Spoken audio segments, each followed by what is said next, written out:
మీకు ఇచ్చేస్తారు. నమస్తే, వెల్కమ్ టు మనం టీవీ. ఈరోజు మనతో పాటు సుప్రసిద్ధ జ్యోతిష్య, వాస్తు, సంఖ్యాశాస్త్ర నిపుణులు, అదేవిధంగా ఆగమ ఖగోళ గణిత శాస్త్రానికి సంబంధించిన పండితులు బ్రహ్మశ్రీ డాక్టర్ నాయకంటి మల్లికార్జున శర్మ గారు ఉన్నారు. గురుగారితో మాట్లాడి మిగతా విషయాలు తెలుసుకుందాం. నమస్కారం గురు. నమస్కారం గురుగారు. మరి శ్రీ పరాభవ నామ సంవత్సరంలో మీనరాశి వారికి ఆదాయ వ్యయాలు, అదేవిధంగా రాజపూజ్యం, అవమానం ఎలా ఉండబోతుంది? తప్పకుండా అమ్మ. ఓం శ్రీ గురుభ్యో నమః. ఓం శ్రీ మాత్రే నమః. శ్రీ పరాభవ నామ సంవత్సరం అనేక పరిణామాలు, అనేక మార్పులు, అనుమానాలు, అవమానాలు కలిగిన నామ సంవత్సరం అంటే శ్రీ పరాభవ నామ సంవత్సరం అంటారు. శ్రీ పరాభవ నామ సంవత్సరం అన్ని విషయాలు ఆచితూచి అడుగు వేసి ముందుకు వెళ్ళటం అనేది చాలా ఇంపార్టెంట్. ఇక్కడ మీనరాశి రాస్యాధిపతి గురువు.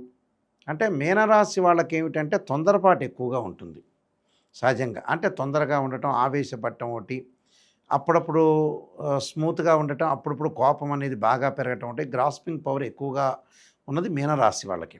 అంటే గురుపరంగా ఉండే రాశి ఏమిటంటే మీనరాశి. ధనస్సు రాశి ఒకటి, మీనరాశి ఒకటి. అయితే మీనరాశి వాళ్ళకి ఏ విధంగా ఉండబోతుందో ముందు ముఖ్యంగా చూస్తే, సహజంగా ఈ మీనరాశి గురుపరంపరంగా అంటే ఆధ్యాత్మిక భావనలు, తర్వాత చేయాల్సిన పనులలో వాటిల్లో కూడా కొన్ని విషయాల్లో కొంత లేట్ జరిగే అవకాశాలు ఉంటాయి. కానీ లేట్ చేసే అవకాశాలు, జ్ఞానం అనేది ఎక్కువగా పెంపొందించుకునే అవకాశాలు ఎక్కువగా ఉంటాయి.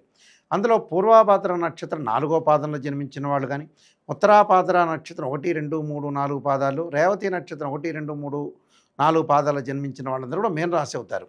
మీనరాశి వాళ్ళలో ముఖ్యంగా చూసుకునేటట్టయితే ది, దు, శా, దు అంటే దు, శా, జు, ధ అనే అక్షరాలు, అలానే దేదో చాచి అనే అక్షరాల వాళ్ళందరూ కూడా రేవతి నక్షత్రం అయితే దేదో చాచి అంటారు. దూసంజాడ అంటేనేమో ఉత్తరాభాద్ర నక్షత్రం, ది అంటేనేమో పూర్వభాద్ర నక్షత్రం అనుకోండి.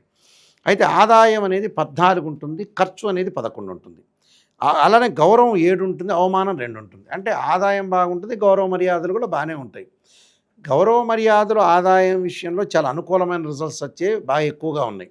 అంటే 14 ఇన్కమ్, అవుట్ గోయింగ్ అనేది చాలా తక్కువగా ఉంది. అంటే 11 అని అర్థం. అంటే 3 అంటే 14 - 11 3 మిగులుతుంది, అవకాశాలు ఎక్కువ ఉంటాయి. అయితే గౌరవ మర్యాదలు కూడా మంచి లీడ్ చేసే అవకాశాలు ఎక్కువగా ఉంటాయి. కాబట్టి టోటల్గా వీళ్ళకి బాగానే ఉంటుందని చెప్పుకోవచ్చు, ఎక్కువ పర్సెంట్. అయితే గ్రహగమనగతులు ఏ విధంగా ఉన్నాయో చూసుకోవాలి. జూన్ 2 వరకు గురువు చతుర్థ స్థానంలో ఉంటాం. అంటే రాస్యాధిపతి, దశమాధిపతి అయిన గురువు చతుర్థ స్థానంలో జూన్ 2 వరకు ఉంటాడు. జూన్ 2 వరకు అనుకూలంగా ఉండదు, డబ్బుల పరంగా ఖర్చు అవుతుంటాయి. బ్యాంకు రుణాలు రావటం ఒకటి, లోన్లు తీసుకునే అవకాశాలు, అప్పులు తీర్చే అవకాశాలు ఎక్కువ ఉంటాయి. రుణ బాధలు తగ్గించుకుంటారు. అలానే జూన్ 2 తర్వాత గురువు కర్కాటక రాశిలో సంచారం చేస్తారు అక్టోబర్ 31 వరకు. అప్పుడు 5వ స్థానంలో గురువు ఉండటం వల్ల ఇన్ఫెర్టిలిటీ ఇష్యూస్ ఉంటాయి. అంటే సంతానం లేకపోవటం, సంతానం లేకపోయే వ్యక్తులందరికీ కూడా ఈ సంవత్సరం సంతానం కలిగే అవకాశాలు ఎక్కువ ఉంటాయి. అంటే పిల్లలు అమ్మాయో అబ్బాయో కలిగే అవకాశాలు ఎక్కువ ఉంటాయి. సంతానం సంపత్ప్రదం అంటారు. Good news. అంటే పాత రోజుల్లో ఎన్ని ఆస్తులు ఉన్నాయని అడిగేవాళ్ళు కాదు, ఎంతమంది పిల్లలు. పిల్లలే సంపద అంటారు. అందువల్లే మనకి ఉగాది పంచాంగ శ్రవణప్పుడు కూడా సంతానం సంపత్ప్రదం అంటారు. అంటే అదే శుభకరణం అని అర్థం. ఎంతమంది పిల్లలు ఉంటే అంత మంచిది అని అర్థం. ఇప్పుడు ఏంటంటే ఎంతమంది పిల్లలు ఉంటే అంత కొట్టుకుంటున్నారని కూడా అంటారు. అందువల్ల సంతానం కంపల్సరీ అవసరం, నీడు. అసలు వివాహం చేసుకోవడానికి కారణమే, రీజనే సంతానమే. ఇక అంతకంటే ఇంకెక్కువ లేదు నిజం చెప్పాలంటే.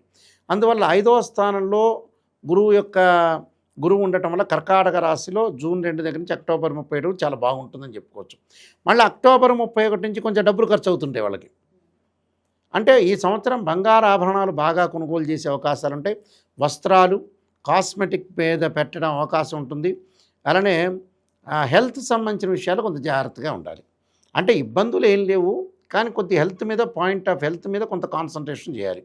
ఎందుకు కారణం అంటే జన్మంలోనే శని ఉన్నాడు. ఇంకా ఎల్నాటి శని యొక్క ప్రభావం అనేది ఉంది వీళ్ళకి. పోలా జూలై 25 దగ్గర నుంచి శని వక్రగతిలోకి వెళ్తాడు. అంటే జూలై 25 దగ్గర నుంచి కొద్దిగా బాగుంటుంది. అందువల్ల కొద్దిగా హెల్త్ మీద కాన్సన్ట్రేషన్ చేయాలి.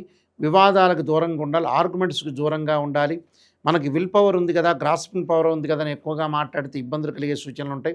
అలాంటి ఇబ్బందులు లేకుండా మనం లీడ్ చేసుకుంటూ ముందుకు వెళ్ళాలి. అంటే లైఫ్ని ఎలా లీడ్ చేసుకోవాలో అలా లీడ్ చేసుకుంటూ ముందుకు వెళ్ళాలి. అలానే రాహు యొక్క ఫలితం వల్ల కూడా ఆరోగ్యపరంగా ఇబ్బందులు కాకుండా విదేశాలకు వెళ్ళే అవకాశాలు, లేట్ అయ్యే అవకాశాలు ఎక్కువ ఉంటాయి. కేతు యొక్క బలం వల్ల అంటే డిసెంబర్ 7 వరకు కూడా కుంభరాశిలో రాహు సంచారం, తర్వాత మకరంలోకి వెళ్తాడు. డిసెంబర్ 7 తర్వాత బాగుంటుంది మీన రాశి వల్ల విదేశాలకు వెళ్ళే అవకాశాలు, అంటే దూర ప్రయాణాలు, అధిక ప్రయాణాలు చేయటం, ప్రయాణాల వల్ల లాభం కలుగుతుంటుంది. అంటే ఫైనాన్షియల్ పరంగా డెవలప్మెంట్ జరిగే అవకాశాలు ఎక్కువ ఉంటాయి. కేతు యొక్క బలాన్ని చూస్తే డిసెంబర్ 7 వరకు కేతు మళ్ళీ బాగుంటాడు, వీళ్ళకి షష్టమంలో ఉంటాడు. శత్రువులు మిత్రులుగా కావటం, అందరూ వీళ్ళ వైపు ఉండటం, ఒకటి అనుకూలమైన ఫలితాలు జరిగే అవకాశాలు ఇక్కడ. శుక్రుడు యొక్క బలం వల్ల వివాహ శుభ కార్యక్రమాల్లో పాల్గొంటారు. అంటే వాళ్ళ యొక్క పిల్లల యొక్క పెళ్ళిళ్ళు కానీ, వాళ్ళ యొక్క చదువులు కానీ, ఎడ్యుకేషన్ పరంగా ముందు వెళ్ళే అవకాశాలు, సాఫ్ట్వేర్ రంగం వాళ్ళు కానీ, ఎలక్ట్రానిక్స్ కానీ, టీచర్లకు కానీ, ఉపాధ్యాయులకు కానీ, ప్రొఫెసర్లకు కానీ, డీన్ కానీ, వీళ్ళందరికీ కూడా అనుకూలంగా ఉంటుంది. అంటే వివాహ శుభ కార్యక్రమాల్లో పాల్గొని డెవలప్మెంట్ చెందే అవకాశాలు ఎక్కువ ఉంటాయి. బుధుడు వల్ల వ్యాపార విస్తరణ జరిగే అవకాశాలు బాగా ఎక్కువ ఉంటాయి. రైతులకు కూడా మంచి పంటలు వచ్చే అవకాశాలు ఎక్కువ ఉంటాయి. అయితే కొన్ని ముఖ్యమైన విషయాలకు మనం వెళ్తే ఇక్కడ అర్ధలాభం తదైశ్వర్యం అన్నారు, అలానే స్వకర్మం రతిహర్షితం అన్నారు, సదా స్వజన సౌఖ్యం. అంటే పంచమ స్థానంలో గురువు ఉండటం వల్ల గత సంవత్సరం కంటే ఈ సంవత్సరంలో అభివృద్ధి సాధించే అవకాశాలు ఉన్నాయని అర్థం. గతంలో ఉద్యోగం లేక ఇబ్బంది పడటం ఒకటి, ఫైనాన్షియల్ పరంగా డెవలప్మెంట్ ఉన్నవాళ్ళు ఈ సంవత్సరంలో ఆర్థిక పరంగా పుంజుకుంటారు.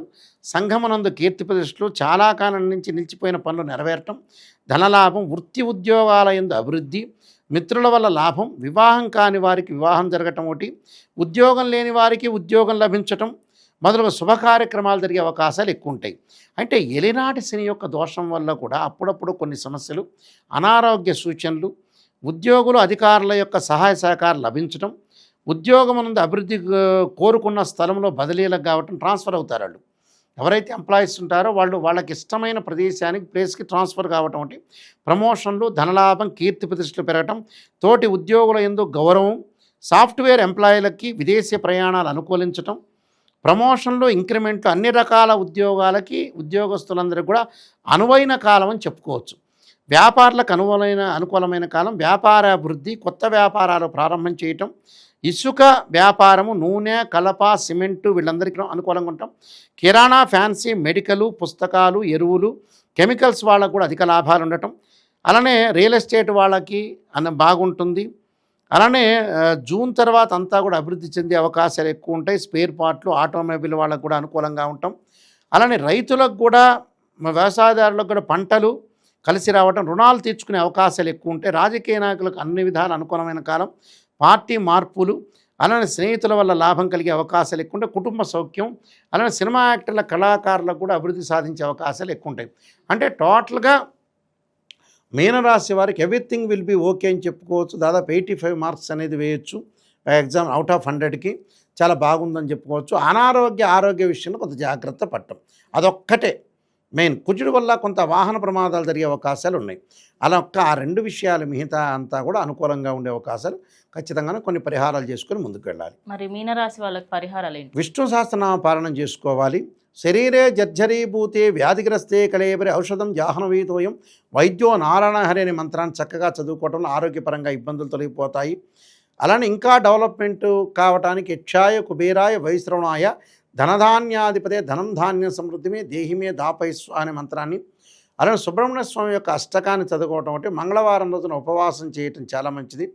ఏదన్నా ఒక సోమవారం రోజున ద్వాదశ జ్యోతిర్లింగమైన శ్రీశైలం, కాశీ, శివుడి యొక్క దర్శనాన్ని చేయటం చాలా మంచిది. ఇంట్లో వీరైతే ఈ పరాభవ నామ సంవత్సరంలో ఎప్పుడు గ్యాప్ దొరికినా కూడా ఓం నమః శివాయ పంచాక్షరి చేసుకోవడం చాలా మంచిది. దానివల్ల ఆరోగ్యపరంగా ఇబ్బందులు లేకుండా ఉండే అవకాశాలు ఖచ్చితంగా ఉంటాయి. మీనరాశి వాళ్ళందరికీ కూడా శ్రీ పరమేశ్వరుడి యొక్క కరుణాకటాక్షం ఉండాలని ఆశిస్తూ సర్వే జనా సుఖినో భవంతు.